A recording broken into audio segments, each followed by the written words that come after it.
Welcome to News on the Hour, brought to you from the Advent Cable Network Nigeria, ACNNTV. I am Charles Philip Wakolam. The Primate of all Nigeria, Anglican Communion, the Most Reverend Nicholas Oko, has called on Nigerians not to hang their hopes on the US or UK or any other Western world or place their priority on them for help over the happenings in the country, stressing that these countries are faced with more challenges than Nigeria. Nobody should place much emphasis on what the United States is doing. They were there, they have been there. And when people started crying over these things, they told us it was due to economic problems. When Boko Haram was ravaging the country and people cried out, the US and other Western countries told us that it was due to economic oppression, and so on and so forth. So now they are saying something else. There is little hope in what they are saying, and people should not place much priority on it, premium on it. What they have seen that made them to classify Nigeria the way they have done is entirely up to them. They come here, they send their ministers, they send their representatives, they have embassies here and the High Commission, and yet they ignore the real facts and decide to say what they are saying and do what they are doing. Now that they've come round the circle and they are beginning to say something nearer to the truth, we wish them well.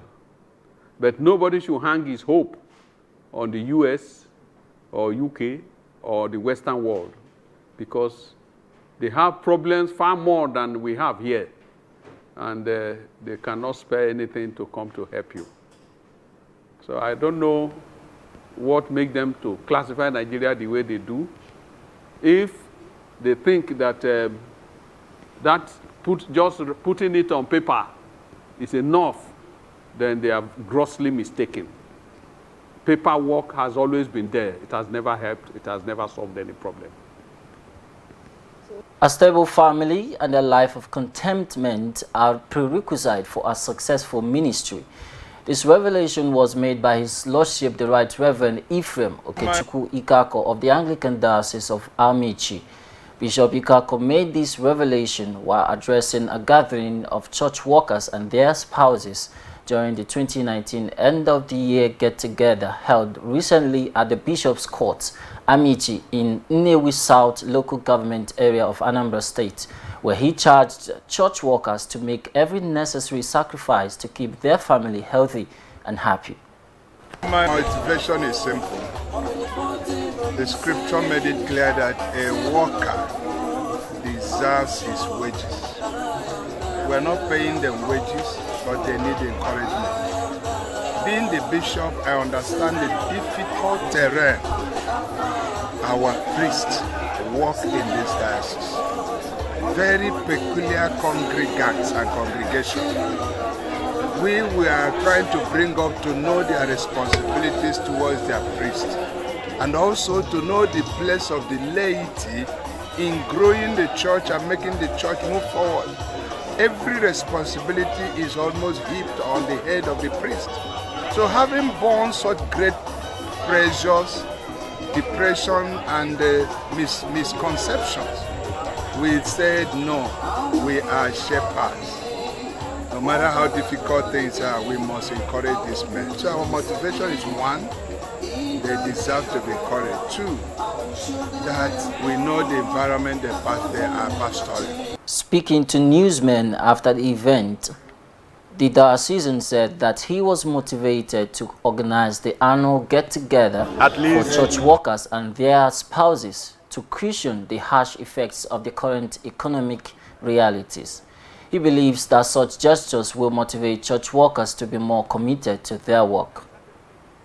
In ministry, having worked for God and with God, and so many other ministers and preachers, I have really come to the conclusion that no priest can operate in ministry more effectively than the level of the stability in his marriage. If you have a stable marriage, if you have a comfortable home, If you have an enjoyable marriage, believe me, it must show in your ministry. You minister with confidence, you minister with joy, you minister with comportment and comfort. And your wife becomes your partner. So the destruction of both the ministry and the church begins in the family. Once the family front is destabilized, no matter what you do, you can never make impact. So we implore all church workers, clergy, church teachers, postulants, and their wives to work towards robust Christian stable family, and that will help their ministry to grow and prosper. Parents, most especially mothers, have been called upon to nurture their children in the ways of the Lord by leading them early to know God. This will help them to grow in the ways of the Lord and will also hold them from departing from God when they are old. This was the assertion of our concerned mother, Mrs. Patience Waribo, as she urged parents to be mindful on how they relate with their children. If you don't bring them up in a way that they will follow Jesus Christ, they will go outside the world, because things are very bad. So I will advise all women to bring their children, especially in the morning, to pray with your children. Tell you, pray today, it's your turn. Tell the other one, tomorrow you will preach. So that the children, when they are small, they will learn up, come out, according to the Bible, so that when they grow, they will not depart from it. So the children, we must look after them, talk to them, explain to them the way they will understand what we are talking about, Jesus Christ, so that they will understand, follow the footsteps of Jesus Christ. Some of us, mother, we will go church, we will not carry our children along. We will not carry our children along. It's bad. If you don't carry your children along to the church when it's small, people there around will carry their children to go another place. Apostle Johnson Suleiman of Omega Fire Ministries has condemned the killings of Christians by the Islamic State West Africa province. According to him, the Muslims are not known for taking lives, and such inhumane actions do not portray the ideology of Muslims.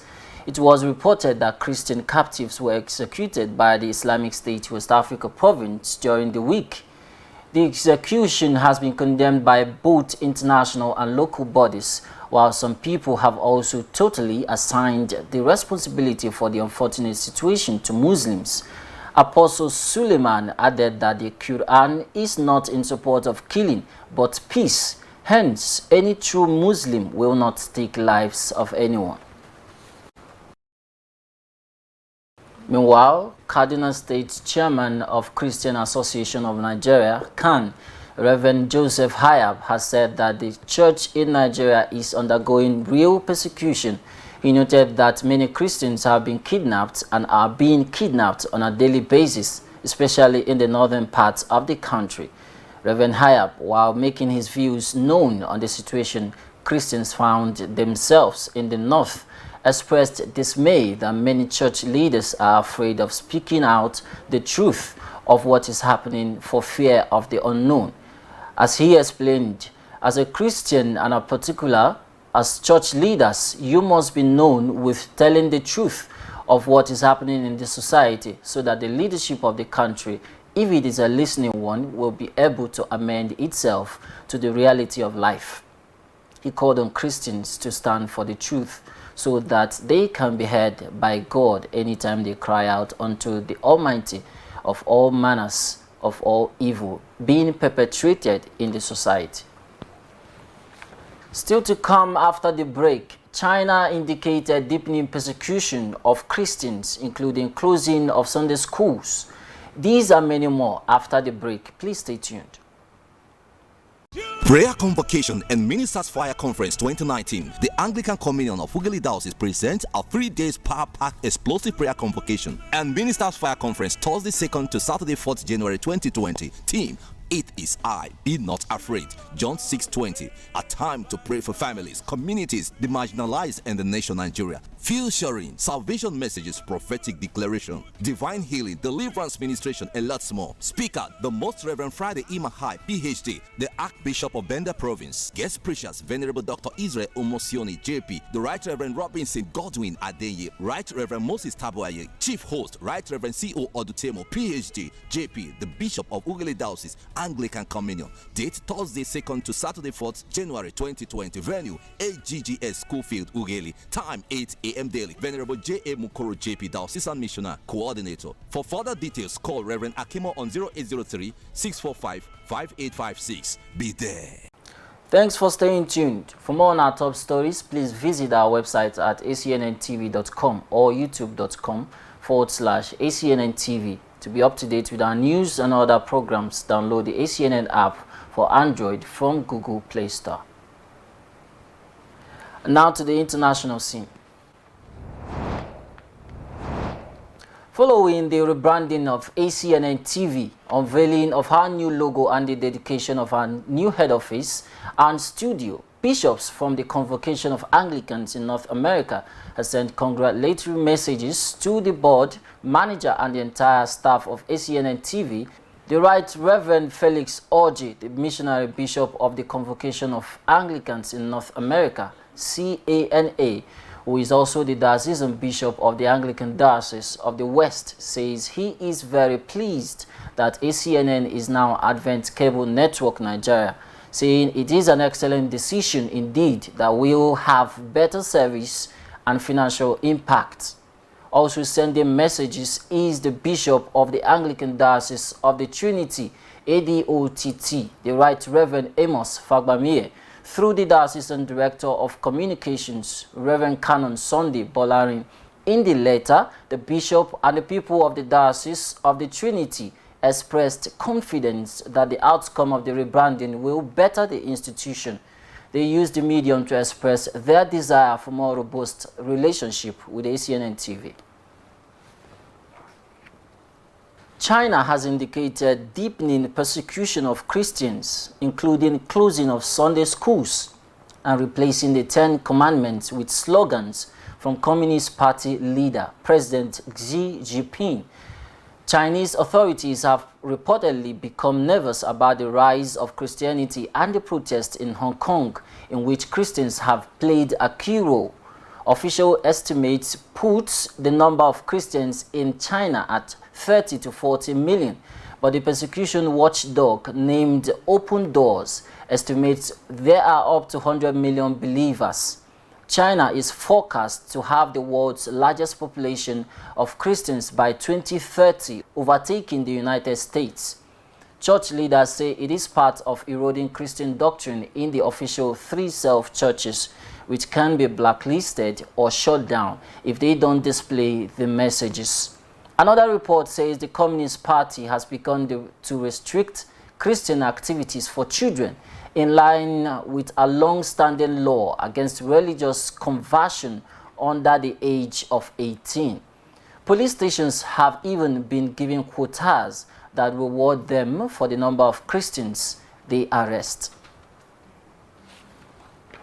South Korea will grant pardons to 1,879 men who refuse to do military service for religious or personal reasons. It comes after a court last year recognized conscience or religious beliefs as a justifiable reason to turn down military service, saying all able-bodied men in South Korea are required to serve for up to 24 months by the time they are aged 28. While conscientious objectors faced 18 months in prison and often struggled to find employment. One objector who is on parole will be exempted from the remaining penalty, as all others have already been freed, and the pardon allows them to correct their criminal records. Moving on to sports. Sky Sports pundit Grammy Souness has once again slammed the video assistant referee VAR after it allowed a Liverpool goal and denied Wolves theirs, as the Premier League leaders won 1-0 on Sunday. Souness even went ahead to propose a change to the offside rule, which he believes will cut out most of the controversies. According to him, there's a simple way to get over this. Instead of going down the road where any part of the body the player can score a goal with is offside. We are in entertainment business. That's why 90% of people turn up in the stadium and watch on TV to see goals. We're denying them the pleasure of the goals.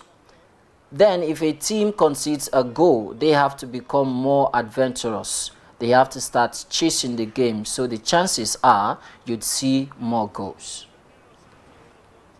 Oh, what a painful one there. Anyway, Arsenal player Mesut Ozil has reacted to his side's 2-1 defeat against Chelsea in Sunday's Premier League encounter at the Emirates Stadium. Ozil said Mikel Arteta's men did not deserve to lose against the Blues at home after their spectacular performances. 2 late goals from Jorginho and Tammy Abraham gave Frank Lampard's side all 3 points against the Gunners, as Pierre-Emerick Aubameyang's first-half strike was not enough to salvage a point for Arsenal. Ozil will now hope to lead Arsenal to victory when they take on Manchester United in their next Premier League clash on Wednesday. With our sports story, we'll wrap it up on today's edition of News on the Hour. Thank you for watching. I am Charles Philip Wakolam. Bye.